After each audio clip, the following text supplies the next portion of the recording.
We can express the sum or difference of sine and cosine functions as products, multiplication problems, using these formulas here.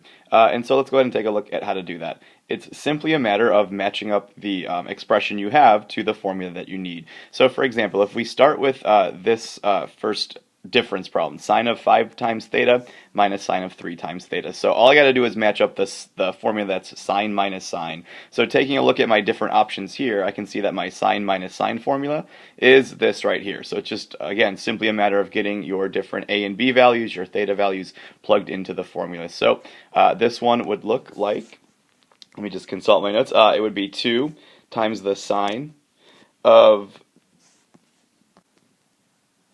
a minus b. So in this case, let's just do that work in our head. So a minus b is going to, of course, just be 2 theta divided by 2.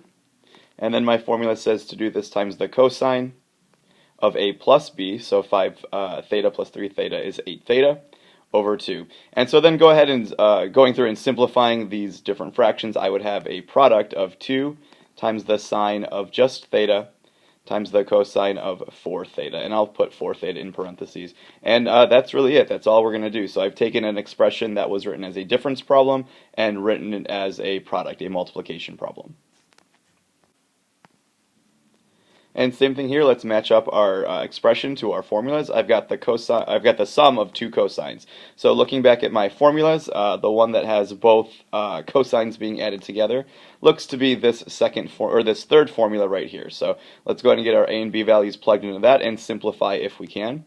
So using a and b as the first theta and second theta, of course, I would have a formula of 2 times the cosine of a plus b, so in this case that's going to get me 5 theta over 2. And this one won't divide out evenly, but that's just fine. And then times the cosine of a minus b, again I'm just using my formulas from the other screen, of theta over 2. And since these can't be simplified, I'm not going to. I'm just going to put them in parentheses and say that there is my product answer, my answer rewritten as a product. Okay, and we'll just do one more because there is one thing that may come up with these that just make them a little more difficult. Or really just add an extra step, and that's if you have a negative theta value. So let's try this one. The sine of 3 theta plus the sine of 7 theta. So again, looking at my formulas, the one that's got the sum of sines would be this top formula up here. So let's get our a and b values plugged in and then simplify.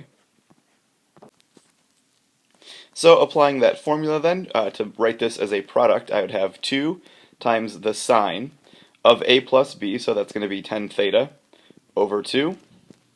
And then times the cosine of a minus b. So in this case, when I subtract in that order, I get negative 4 theta over 2.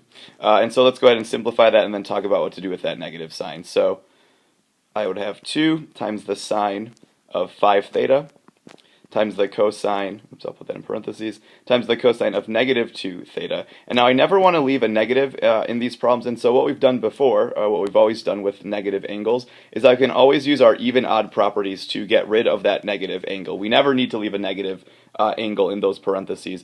With cosine, our properties told us that we can just get rid of that negative sign completely. So the cosine of negative 2 theta is the same thing as the cosine of positive 2 theta. So I'm just going to make that a plus sign or just erase it. I don't need to do anything else with that negative if it's cosine. So that will be my final answer. Now if this was a sine of a negative angle, sine, you'd have to take that negative and bring it out to the front of your entire term. So if this, let's just pretend that this was a sine problem with a negative 2 theta, I could still turn it into a plus sign there, but that negative sign would have to come out front. But again, that's only if you're dealing with sine. With cosine, you can just go ahead and get rid of your negative.